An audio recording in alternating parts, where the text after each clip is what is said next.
More than 100 million people around the world watched this coronation. What an enormous moment for anyone to step up into, but let alone at the age of 25. What the Queen did was show how you master using soft power. People often look toward the monarch, particularly the late Queen, for that steady hand and their words of comfort. The James Bond moment where she was able to have a bit of fun. And then she turns around and it's the real Queen, and I think collectively the nation gasped. She didn't have to do this. She was seriously unwell. She was absolutely determined to carry out her last duty to the end.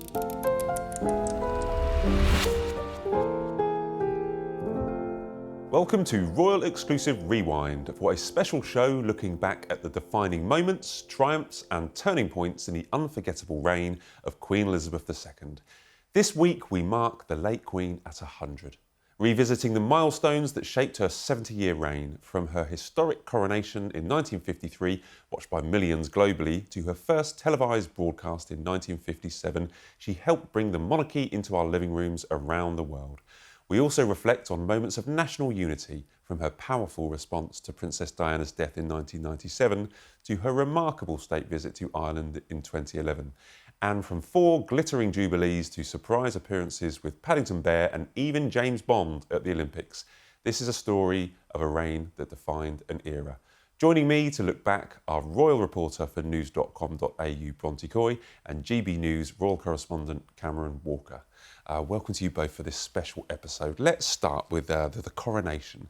Is it a cliche for me to say that this is, in effect, her crowning moment? I mean, this is you remember the young Queen Elizabeth with the crown.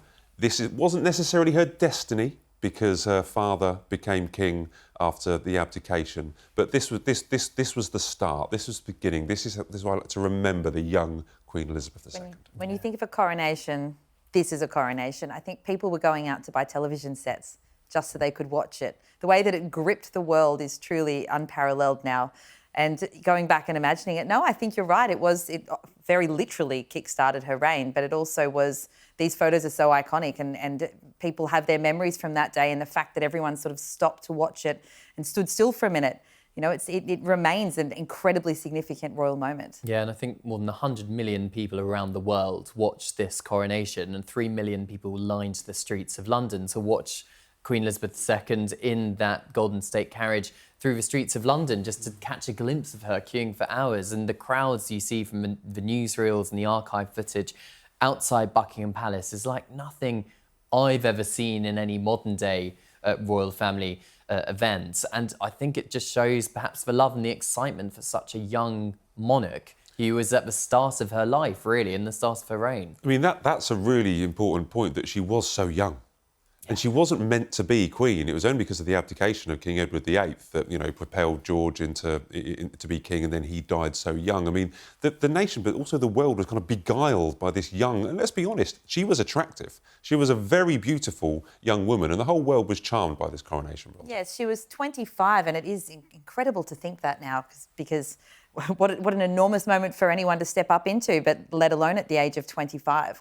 And she had won hearts. You know, as you say, it wasn't her path originally, but she had been the heir apparent for some time, and she had that amazing speech at her 21st, dedicating her life to service. And I think that she'd already won over people, but I think that day really, there was just this optimism and excitement for the future, because it was this young, glamorous couple, and the optics are crucial as well. They're important. People were watching all over the world, and there was excitement. Well, it's so important, I think, that it was on television and people got to see for the first time, you know, the Commonwealth, the realms all around the world. They got to see this event. And television, Cameron, became very important. If we move on to one of the second of our top 10 moments of Queen Elizabeth II, this is the Christmas TV messages, which you know, they're iconic now. They're a mainstay on television. They're 3 p.m. Christmas Day. You either finish your Christmas dinner before or finish it afterwards. I mean, it's a proper tradition now for the Queen. It is. We have it after the Queen, or now the King's speech, by the way. But yes, I mean, it was, and all throughout her reign as well. I think you mentioned, was it 1957, the first one? 1957. Yeah, 1957. And in fact, you can see it on the right-hand side of the Queen there in this image that we're seeing, that first Christmas broadcast. And it is just something that brings the country together. It's that convening of different communities, wherever they are in the UK, to listen to the Queen's words. And fundamentally, it is a Christian message, because it is Christian, and we are in a Christian country, but there is always a nod to other communities around the country as well, and also kind of reflecting on events that had happened that year. So it's quite a key moment to hear the monarch's thoughts on the events of that year. And to be woven into tradition that way, it was a great idea from them all the way back there, but it's a lovely tradition then for so many Britons. She wasn't she wasn't always successful. I'm going to say this, when we're going through her top 10 moments, because Cameron, do you remember the Aberfan disaster? This was popularised on The Crown. There's a wonderful episode of it there, where there was you can tell us a story. There was a coal slurry that poured into a school, and I think she was criticised at the beginning when for not going to Aberfan. And this is something that stuck with her for most of her life, but it was a very important moment for her. Yeah, it was 21st of October 1966, I believe, and a coal slurry tip kind of slid down the valley and hit a primary school and killed over 100 children and a few adults as well.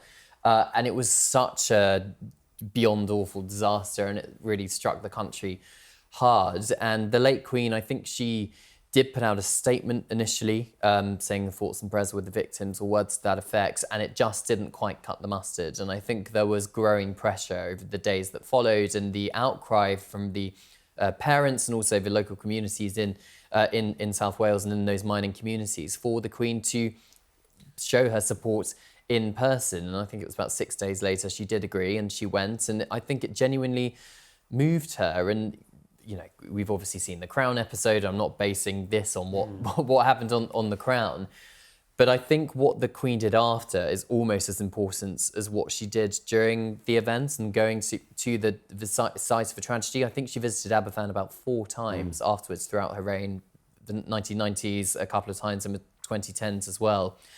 Which just shows she did genuinely care. And the fact that she's Queen Elizabeth II, the monarch of this country and others around the Commonwealth, visiting a tiny, poor mining community who would have not touched royalty otherwise, I think just shows how much she did care. Well, she was criticised at the beginning for her response, but for me, I don't know, Bronte, you wanted to say something, but it feels to me that kind of transformed the way that the Queen and the royal family dealt with big public disasters or crises. They actually came out and became, a figure, a kind of point of reference at major disasters like this. Well, absolutely. I was going to say, we heard later on from one of her senior aides that, and you can tell by the behaviours of going back to visit it, that this was one of the biggest regrets of her reign. And that's so interesting because unlike the King, I think we knew much less about the late Queen as a person and her personal reactions to things. And you can tell, exactly as you said, from what happened afterwards.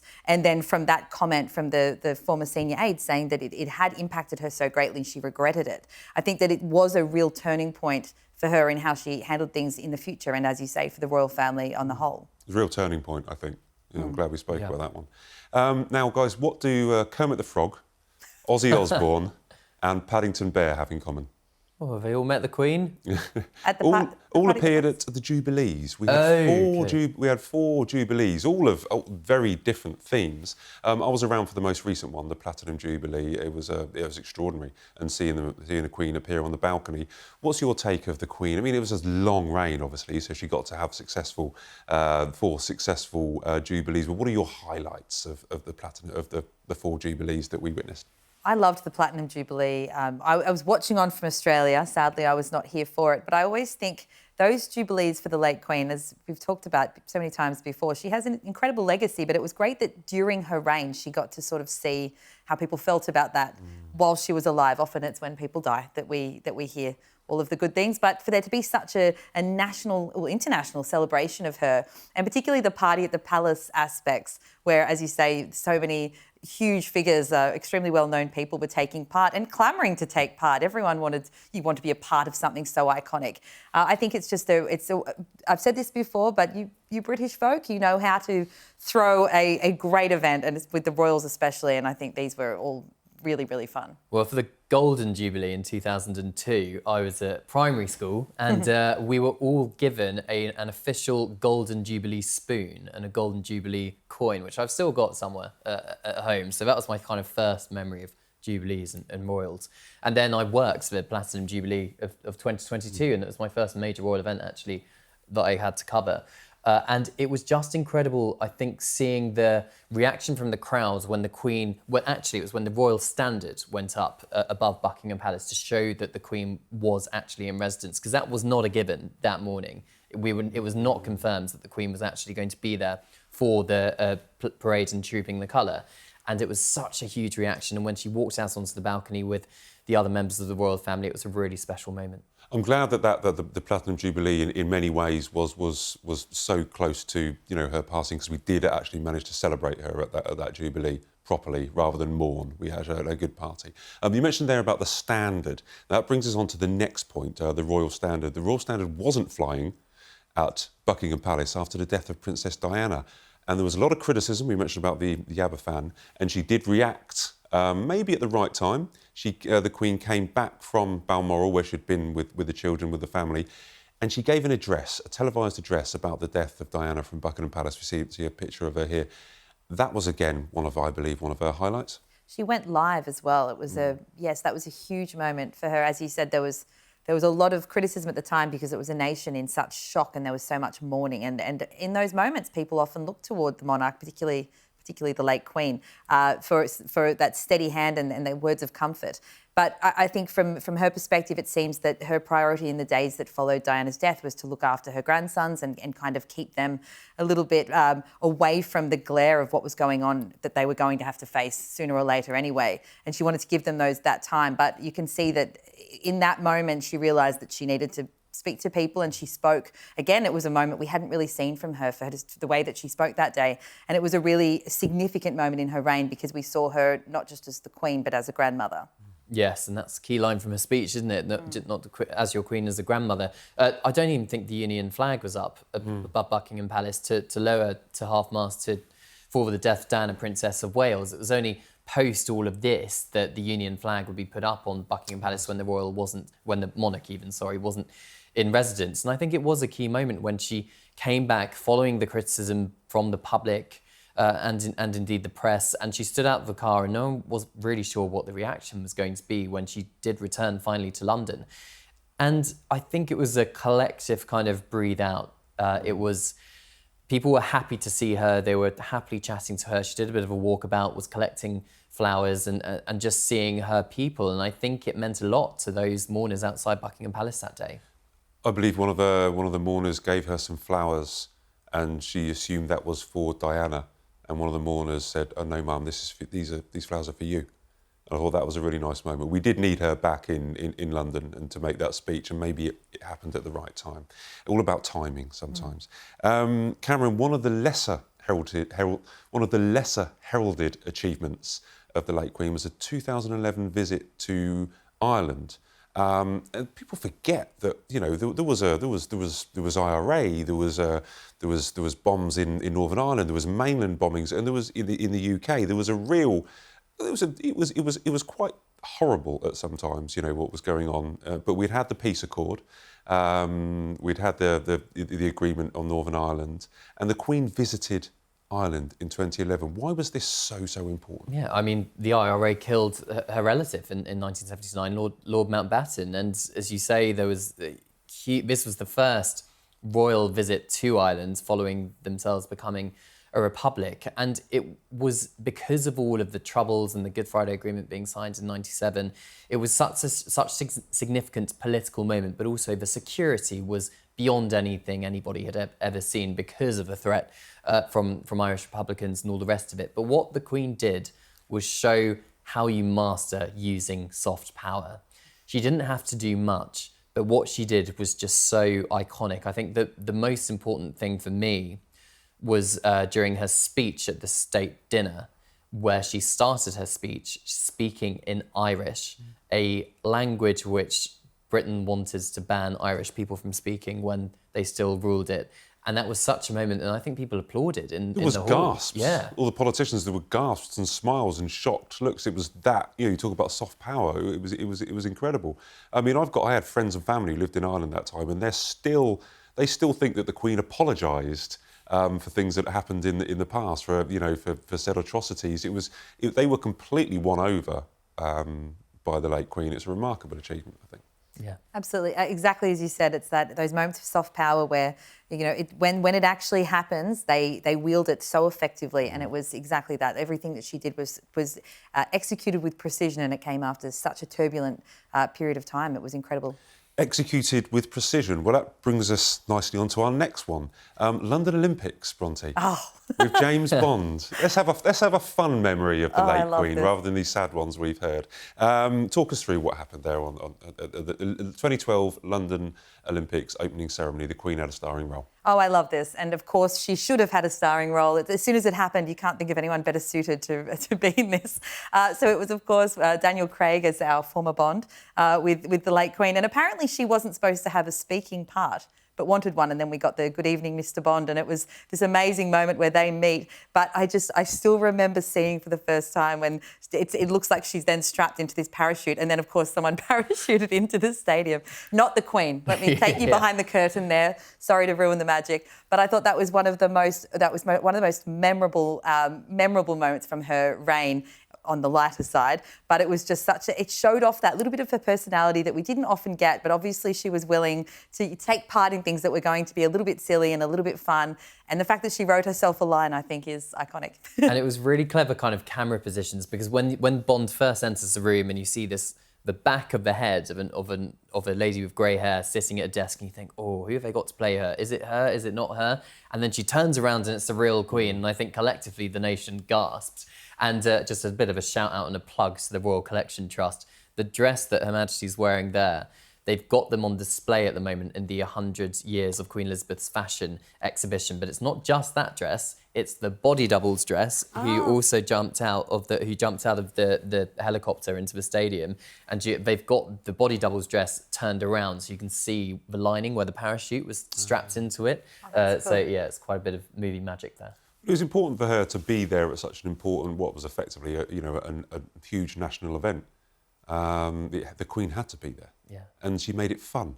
Absolutely, and the royals have such an affiliation with the Bond movies. They always are seen at the premieres. They obviously they recognise it's a very important part of British culture, and so that's why it was very fun. She took part. Now, another televised appearance, the late Queen, was the COVID message. And just like when Princess Diana died and the nation was, saying, where are you, ma'am? You need to be here for the nation. There was a bit of clamour for her to make an address. And she doesn't make many of these addresses, but she did. She spoke to the nation that was, all locked up and had relatives that were seriously ill or dying. How important was that moment? It was really important, and she really covered a lot of the topics of the day there. She did the thank you to the staff that were out there on the front lines, and we were in such a state of crisis and uncertainty. The uncertainty for a lot of people, as you say, locked at home, and having someone like the Queen speak out like that and praise the frontline workers, praise people for doing their part in terms of having to stay home. It was a really difficult time.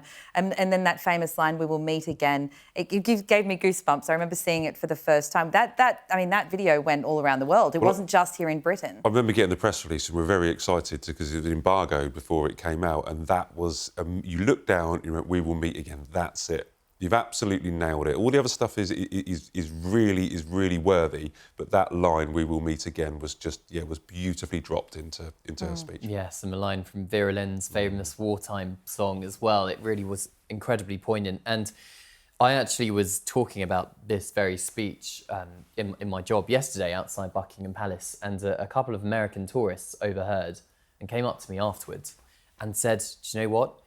During COVID, it was the Queen's speech that comforted us in that moment." So not just the Commonwealth, not just the United Kingdom, but people around the world were genuinely felt safe in all this turmoil when it came to COVID and lockdowns because of the Queen's words and the calming way she reassured the public around the world. And it's the steady presence we've spoken about. She was a steady presence, and it was just words, just words, but at the same time when there was so much uncertainty and so much despair, exactly, having that message. I still remember watching it for the first time, and it was so moving.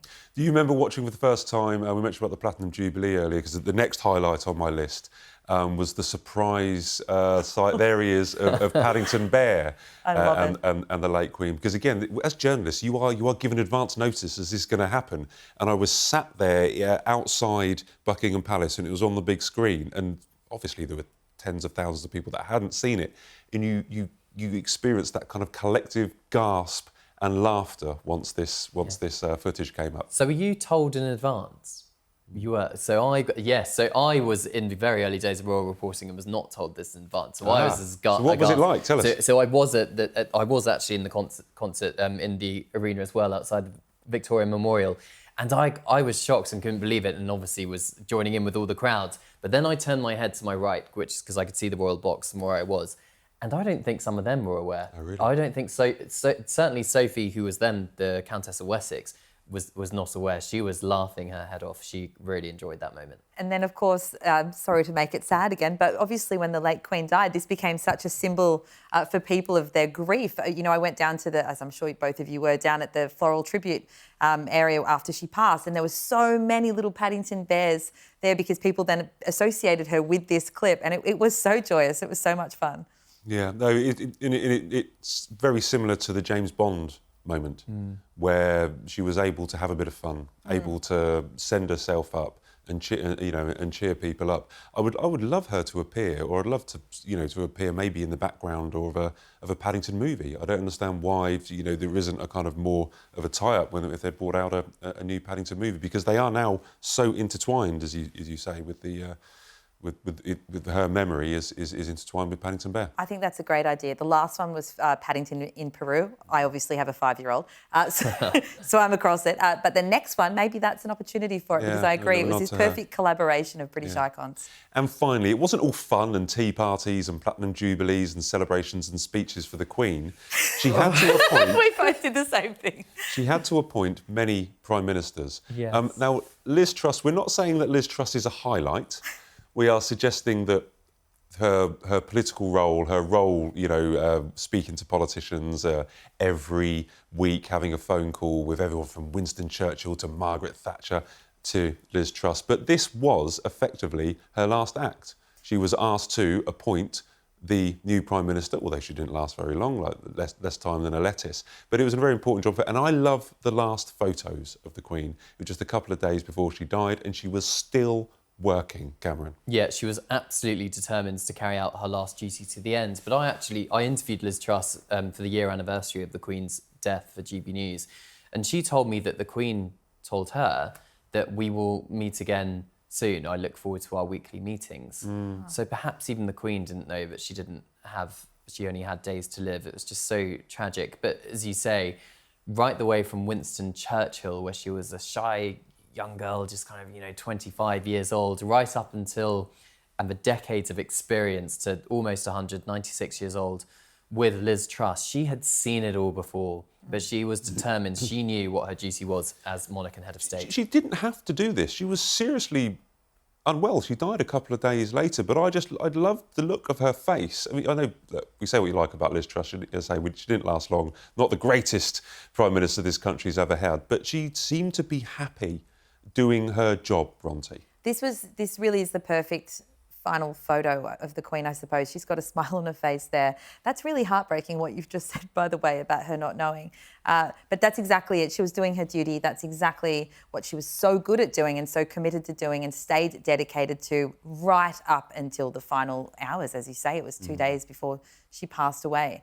So it has now become quite an iconic image, even though now when I picture Liz Truss, I picture the letters. Cut Liz Truss out of it. But no, Liz Truss did say, we're giving a lot of time to Liz Truss, well, I can't believe I've said her name so much, but she did say she was absolutely on top of what was happening and very, very keen to reassure me that we'll be meeting again soon. Will you guys still be working at 96 years old, like our Queen? Oh, well, I'd be lucky if I was. I'm not sure. Hopefully I'd like to retire, but then I'm not head of state, so I'm allowed to retire. All right, well, I'm glad we did this. She died aged 96. She would have been 100 this week, so thanks for going through all what we think are probably her top 10 moments. Thank you very much. Right, that's all we have got time for on this week's Royal Exclusive Rewind, celebrating the late Queen at 100. My thanks to my guests, Bronte and Cameron, and thanks to you for watching. Join us next time as we relive another unforgettable moment from royal history.